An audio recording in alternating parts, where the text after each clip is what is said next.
هيحولوها لكوارث صناعية؟ يعني ايه؟ يعني زلزال صناعي يدمر العالم، طوفان صناعي يغرق الدنيا. يعني على سبيل المثال يجوا فوق بركان خامد ويرموا قنبلة ذرية تتسبب في زلزال صناعي يدمر كل شيء. معقول؟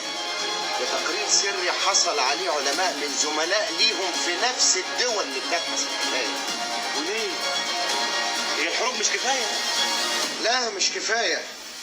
الدول دي بتفكر في وسائل جديدة تانية مبتكرة عشان يخفوا العالم، يتخلصوا من الأزمات اللي ممكن تحصل نتيجة لمشاكل العالم الثالث. ده جنون يا شكري. ويا الحرب دي أصلا مش جنون، الحرب اللي ممكن تقضي على الكل في لحظة مش جنون. الحرب ده شيء منذ الأزل ولها قوانينها، لكن يعملوا كوارث صناعية للتخلص من البشر؟ لا، ده كلام أنا مش ممكن أقف على نفسي لسبب بسيط، هو إنه غير قابل للتصديق.